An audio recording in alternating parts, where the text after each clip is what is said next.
suis Patrick Deymans, le créateur de la méthode SPGC. Mais ça, vous le savez probablement déjà.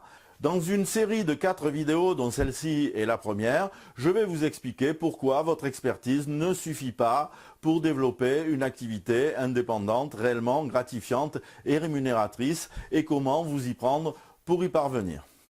Que ce soit par choix, parce que vous ne supportez plus les contraintes du salariat, ou par nécessité, parce que vous ne parvenez pas à trouver un emploi correspondant à vos aspirations, vous avez décidé de créer une activité d'expert indépendant, en portage salarial ou en auto-entrepreneur. Vous n'êtes pas nécessairement un expert de la vente, mais vous avez tant bien que mal intégré les bases de la démarche commerciale et développé un argumentaire qui va, du moins l'espérez-vous, vous permettre d'intéresser les entreprises aux compétences que vous proposez de mettre à leur disposition. Mais les mois passent et les résultats se font attendre. Vous vendez trop peu de prestations pour en vivre correctement et vous êtes de plus en plus souvent obligé de les brader ou d'accepter des missions très en dessous de votre réel niveau de compétence. Au début, bien sûr, vous avez trouvé ça normal, il faut du temps avant de se créer une clientèle, les clients n'attendent pas après vous. Il faut d'abord se faire connaître d'eux, découvrir leurs besoins, poser des jalons.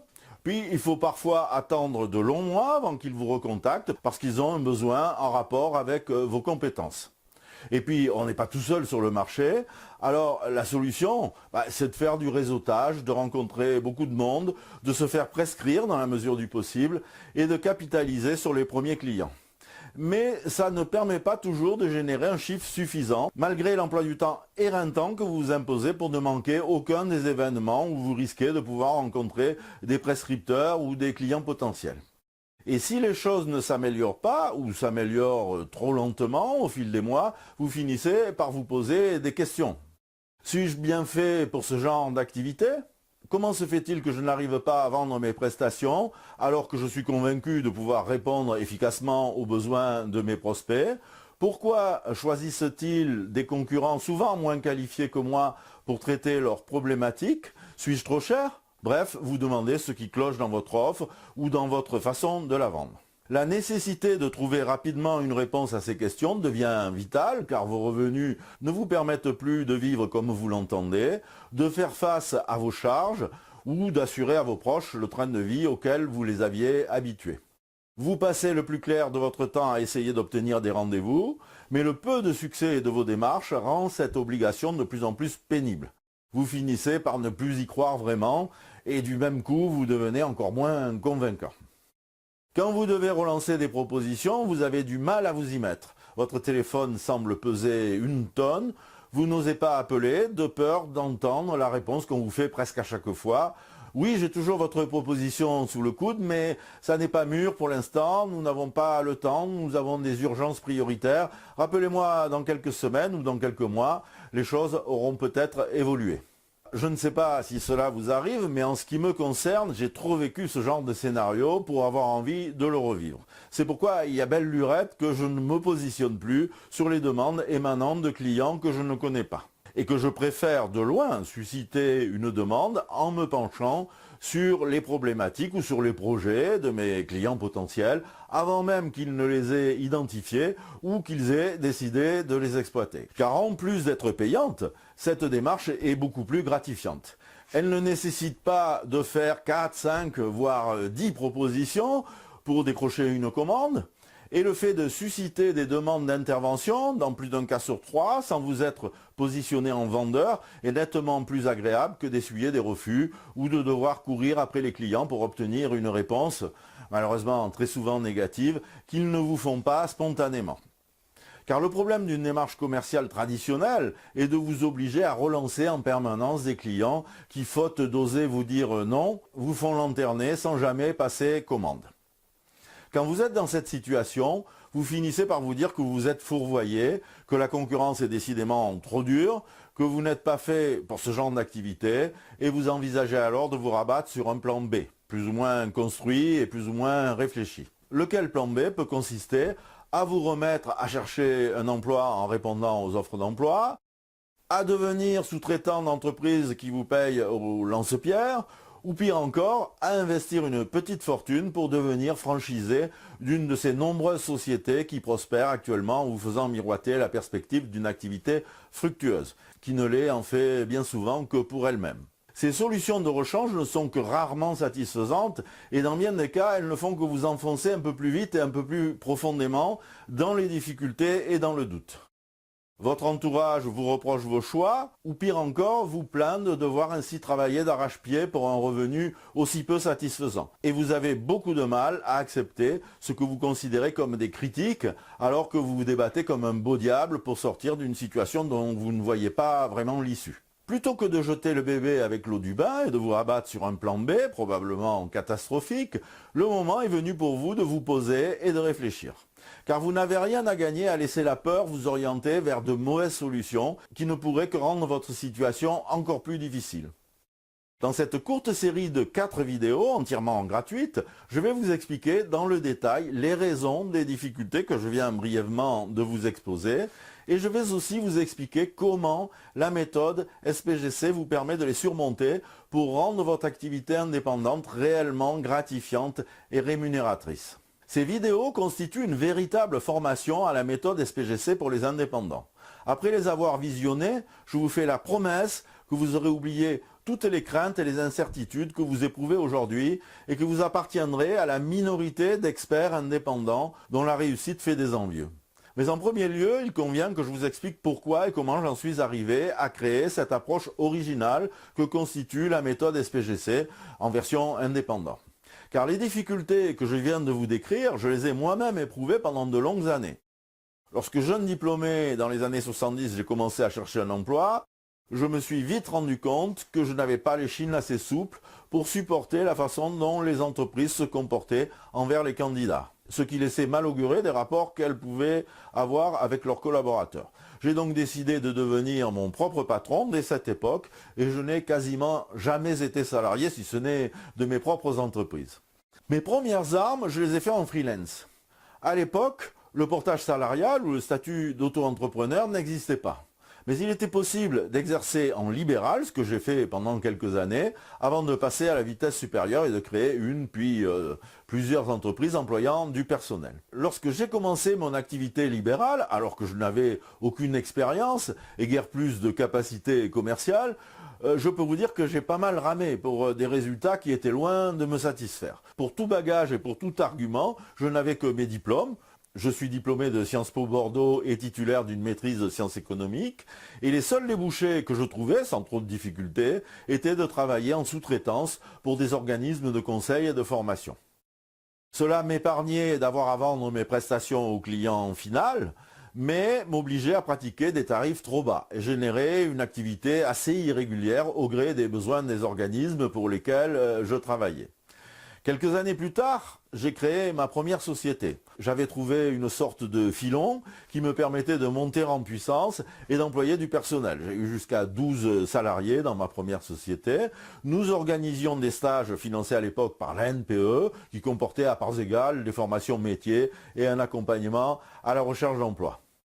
Inutile de vous dire que pour avoir un volume de commandes suffisant, pour faire tourner la boutique et payer mes collaborateurs et moi-même, il me fallait accepter sans discuter les budgets que l'on nous proposait.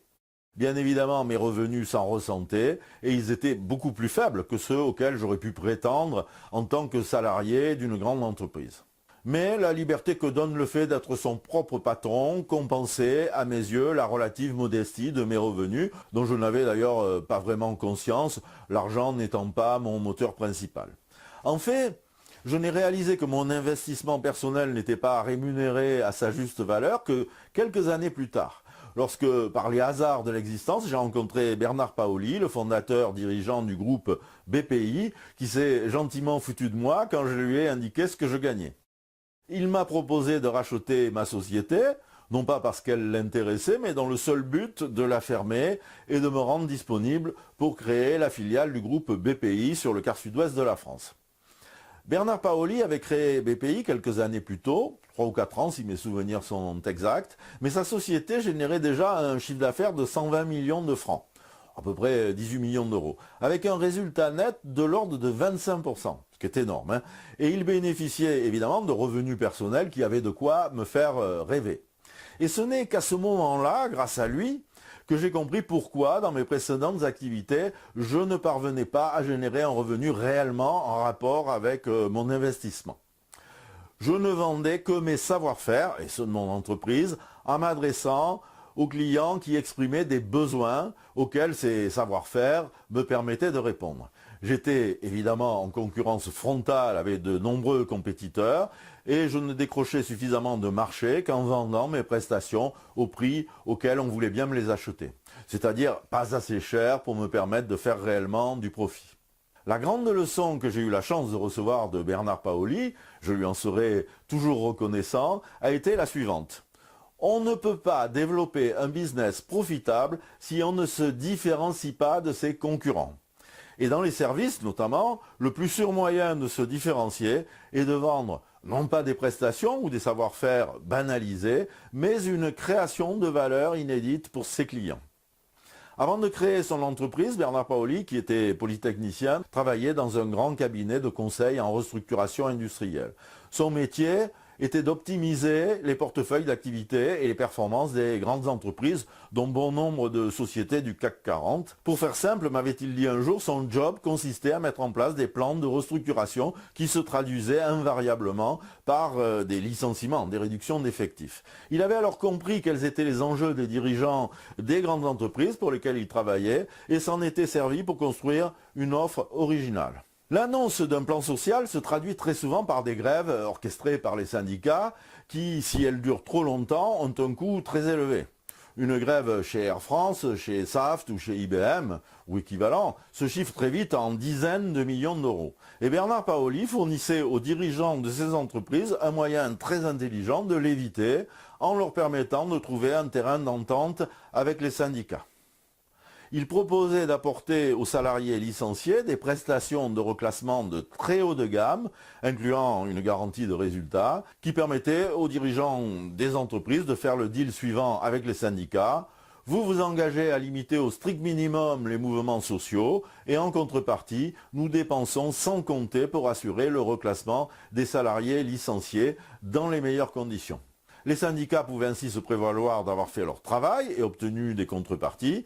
Quant aux entreprises, elles limitaient les coûts, une cellule de reclassement, quel que soit son coût, étant beaucoup moins onéreuse qu'une grève, même courte.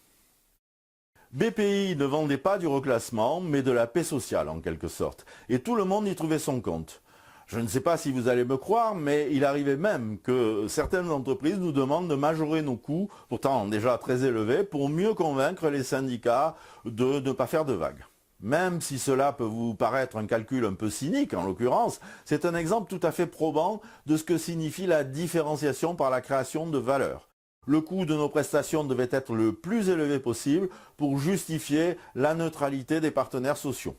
Si nous nous étions contentés de vendre des prestations de reclassement, nous aurions été en butte à la concurrence des autres prestataires en la matière et obligés de nous aligner sur les prix du marché, nettement plus bas que ceux de nos prestations. Et les syndicats auraient considéré que la simple mise en place d'une cellule de reclassement standard ne compensait pas suffisamment le préjudice fait aux collaborateurs concernés et ils se seraient trouvés dans l'obligation de s'y opposer par tous les moyens à leur disposition, dont la grève avec les conséquences que vous imaginez. C'est une leçon que j'ai retenue, pas le cynisme, mais la recherche de la valeur que peut créer l'offre d'une entreprise pour ses clients, elle-même fonction des enjeux des dits clients. Plus les enjeux sont forts pour les clients, plus la valeur créée est élevée et plus elle permet à une entreprise de se différencier des concurrents qui ne vendent qu'une prestation et non un bénéfice. Et donc, ça permet d'obtenir les marchés, même si on vend nos prestations beaucoup plus chères. Ce fut pour moi le début d'une nouvelle ère dans ma vie d'entrepreneur. Bien après avoir quitté le groupe BPI, et jusqu'à ce jour, je me suis toujours efforcé d'identifier quelle valeur les savoir-faire de mon entreprise pouvaient créer pour mes clients potentiels. De leur vendre cette valeur plutôt que mes savoir-faire et de focaliser en priorité sur les catégories de clients dont les enjeux étaient les plus forts pour rendre mes activités plus profitables. Croyez-moi, c'est la meilleure façon d'assurer le développement et la rentabilité d'une entreprise et à plus forte raison, celle d'une activité indépendante où l'on ne vend que son temps. Cela signifie que pour bien vendre vos prestations, c'est-à-dire en vendre autant que vous le voulez et au meilleur prix, ce n'est en aucun cas ce que vous faites, c'est-à-dire votre expertise, vos prestations qu'il faut vendre à vos clients potentiels, mais bel et bien la valeur que ces prestations peuvent créer pour eux. Il faut donc identifier les enjeux de vos clients, plus ils sont forts et mieux ça vaut, et y répondre en démontrant non pas en quoi vous êtes meilleur que vos concurrents, mais en quantifiant la valeur que vous allez créer pour eux. Ce qui, dans presque tous les secteurs d'activité, vous permettra de vous différencier facilement de vos concurrents. En procédant de la sorte, aux yeux des clients, vous ne vendez pas la même chose que les autres. Et ils seront d'autant plus enclins à payer cher vos prestations que vous leur aurez démontré qu'ils sont très largement gagnants. En y réfléchissant bien, c'est une sorte d'évidence. Si vos prospects ont besoin de votre expertise, c'est probablement parce qu'ils ne la détiennent pas. Comment voudriez-vous alors qu'ils puissent anticiper la valeur que pourrait créer pour eux un savoir-faire qu'ils ne maîtrisent pas? Or, s'ils ne savent pas anticiper la valeur que créera cette compétence, votre compétence, elle leur paraîtra toujours trop coûteuse. Ils attendront donc de ne pas pouvoir faire autrement avant de vous solliciter. Et entre deux propositions dont ils ne sauront pas identifier laquelle est la plus apporteuse de valeur, ils choisiront systématiquement la moins chère. C'est la définition même de l'indifférenciation. Alors, quelle conclusion est-il possible d'en tirer? Vous remarquerez que la difficulté des indépendants à vendre leur expertise a à peu près les mêmes causes que celle des demandeurs d'emploi à obtenir l'emploi auquel ils ont postulé. Que font généralement les experts, qu'ils soient indépendants ou à la recherche d'un emploi? Ils essaient de convaincre leurs interlocuteurs qu'ils ont les meilleures compétences dans leur partie. Et s'ils n'y parviennent pas, ils s'engagent dans des formations complémentaires, ils empilent les compétences afin d'améliorer cette offre. Pour les demandeurs d'emploi, on va parler d'employabilité. Ce faisant, ils perdent leur temps et leur énergie car contrairement à ce qu'ils croient, les entreprises se foutent complètement de leurs compétences et il ferait beaucoup mieux d'apprendre comment démontrer à ces entreprises la valeur qu'ils peuvent créer grâce à leurs compétences, certes. Mais voilà, c'est ce qui intéresse les entreprises, c'est la valeur qu'ils peuvent créer, c'est ça qui va leur permettre de se différencier. Sans compter que lorsqu'on est capable de démontrer à une entreprise que l'on peut créer une valeur bien tangible, et si possible quantifiée pour elle, il n'est même plus nécessaire que cette entreprise ait émis un quelconque besoin d'expertise. Alors, peut-être commencez-vous à entrevoir ce que peut être le marché latent de l'expertise, qui sera le sujet principal de la prochaine vidéo. Dans cette seconde vidéo, je vais vous révéler ce qu'est réellement ce marché latent de l'expertise, comment vous pouvez vous y positionner et pourquoi il constitue la clé d'une activité indépendante, gratifiante et rémunératrice. Je vous décrirai aussi quelles sont les capacités clés que vous devez développer ou renforcer pour être capable de vous positionner sur ce marché et pour optimiser la valeur que vous créez. Et dans la suivante, dans la troisième vidéo, je vous indiquerai exactement ce qu'il faut que vous fassiez pour y parvenir, c'est-à-dire les étapes du processus de vente d'expertise que mettent en œuvre les utilisateurs formés à l'approche. Et vous verrez que ça a peu de choses à voir avec ce que font la plupart des experts indépendants. Alors ne manquez surtout pas ces vidéos. Vous pouvez d'ailleurs visionner la seconde vidéo dès que vous le souhaitez, puisqu'elle est d'ores et déjà accessible grâce au lien que vous trouverez en dessous de cette vidéo. Voilà, avant de vous quitter, j'ai une dernière chose à vous demander. J'aimerais que vous me postiez vos commentaires dans le champ prévu à cet effet en bas de page. Dites-moi quelles sont vos difficultés actuelles en matière de vente de prestations. Quelle serait pour vous la solution idéale à ces difficultés et comment fonctionnerait cette solution? Ça me permettra de mieux cerner vos réelles attentes et donc d'y répondre plus efficacement. Voilà, c'est tout pour cette vidéo. Merci de l'avoir suivi et à très bientôt donc dans la seconde vidéo.